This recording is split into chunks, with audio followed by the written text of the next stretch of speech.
To lose loved ones before their time. It might be 2 weeks' time, it might be 4 months' time, it might be 12 months' time, who knows? How on earth did it come to this? The coronavirus pandemic started in China, spread to Europe and had reached the UK by the end of January. But we now have a new variant of the virus, and it's been both frustrating and alarming to see the speed with which the new variant is spreading.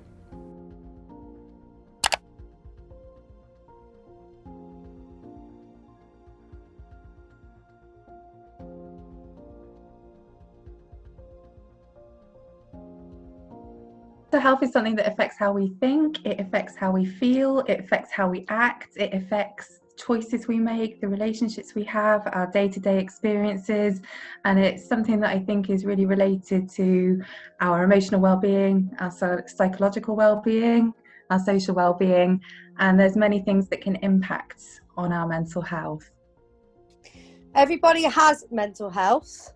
For some, it's more positive, and for some, it's not so good.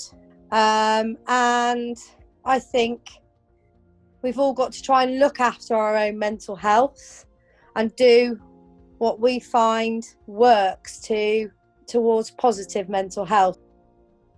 I do know people personally with mental health issues, and it's something that's become increasingly worse and definitely needs to be improved on the help surrounding mental health. Mental health has got increasingly worse, especially during lockdown, as we're not able to go out and do many things and we're mostly stuck inside without seeing any friends or family. It is claimed that suicide rates are up 200% since lockdown. However, we do not know if this is true or not, as there's no current evidence to show the percentage or number of suicide rates on the rise. However, we do know that many people are struggling with their mental health due to lockdown, and hotlines like the Good Samaritans are overrun by calls every single day. We now have a new variant of the virus, and it's been both frustrating and alarming to see the speed with which the new variant is spreading. Our scientists have confirmed this new variant is between 50 and 70% more transmissible.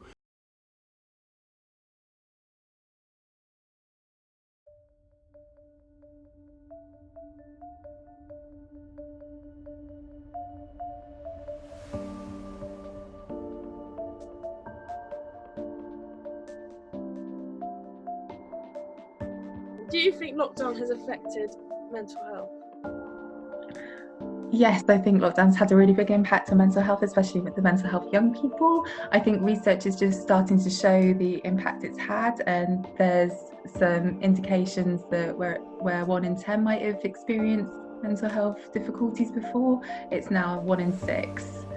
I don't know, it's weird because I think it has had, a high percentage of people would say it's had a negative impact on their mental health because they haven't had the freedom to do the things they would normally do. They haven't been able to see people they normally want to see. But then for some people, it's had a positive impact in that I think especially children that we work with, you know, some of them actually like being at home.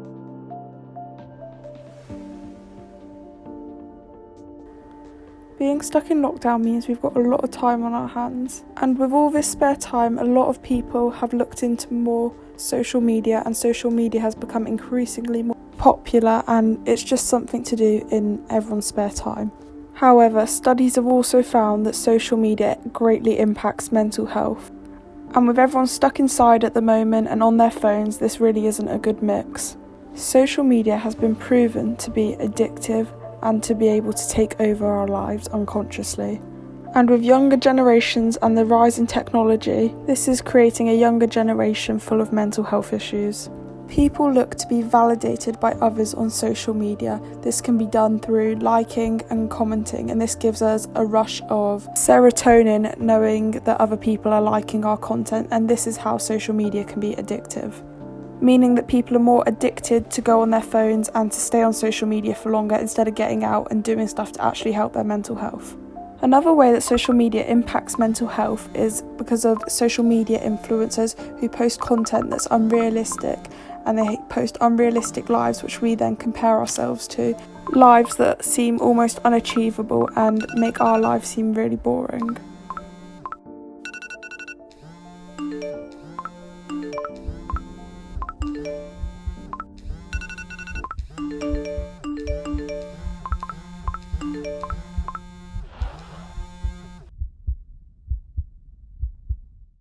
Okay. Do you think social media impacts mental health? I think social media affects mental health, as especially as a younger person, you can look at different influences like body image and want to look like them and not accept your own body and your own self. Yes and no. I think for me the answer is how we use social media, whether we use it positively, and what it exposes us to in terms of risks. So I think that social media can be positive if it's used in a positive way. Massively.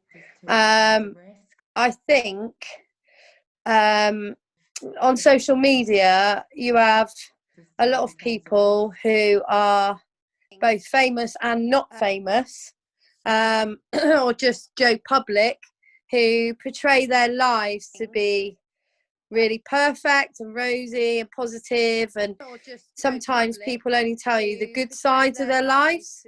And then I think if you're a person looking in, reading that, you then sometimes might compare your own life to people that have got these apparently rosy lives that are just, you know, the best. So that social media, a lot of people are keyboard warriors, so they find it a lot easier to say things on social media they wouldn't normally say to other people, and that can have a negative impact. Photo editing has existed for a long time in traditional media, but in recent years it's become much more widely and easily accessible. Now with a few clicks of your phone you can download an app and alter your appearance, sometimes beyond recognition. Not only is this behaviour harmful to the person editing their own photo, but it's also harmful to the person consuming the image. It creates an unrealistic and unattainable beauty ideal that is fueling a feeling of inadequacy for entire generations. This often leading to depression and unhealthy eating habits and eating disorders. Do you agree that more people are on social media than ever before because they're stuck inside?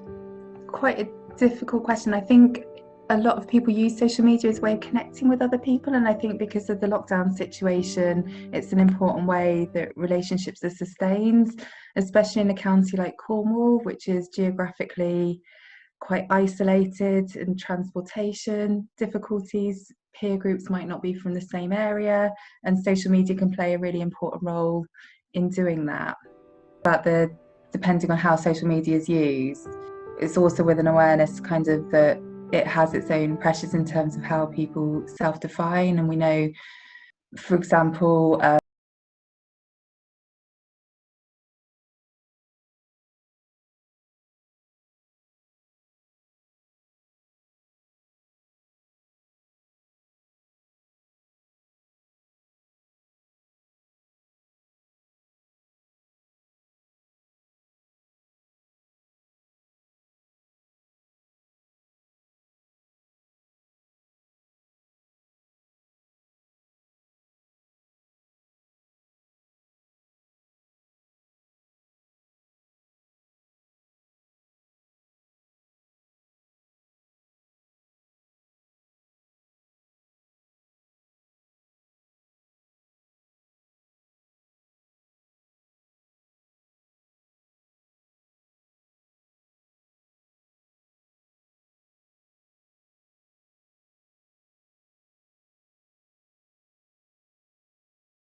But the downside is people are spending more time on social media, and probably absorb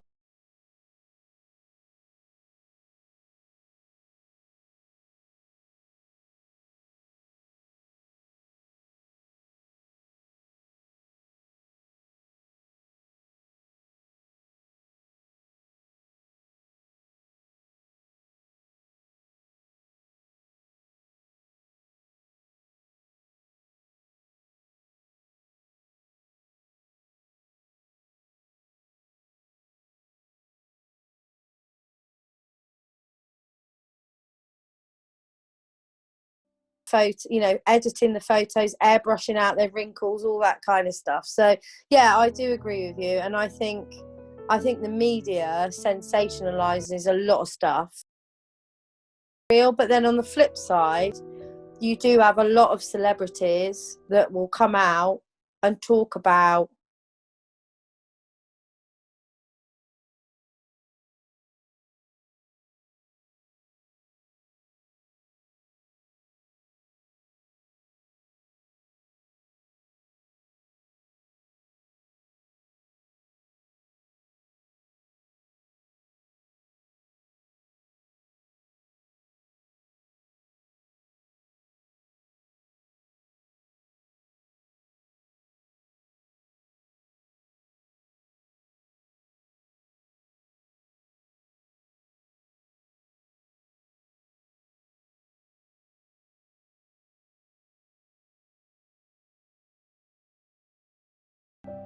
which younger girls and boys look upon and want, which can then sometimes affect their process of how they look and how they want to look.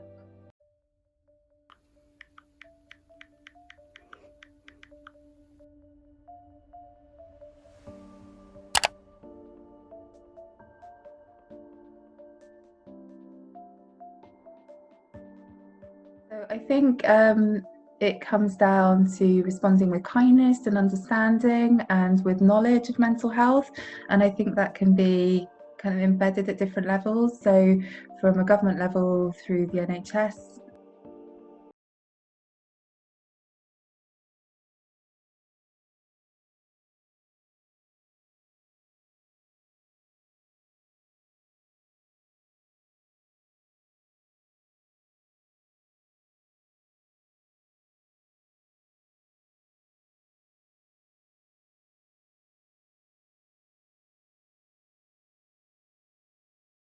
Practical steps are taken to make sure that there's access to opportunities for young people to talk about.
Be a lot more helpful if the government probably put more money and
of like linked to it, I guess. Like, do you think mental health got better or worse over the years, or like just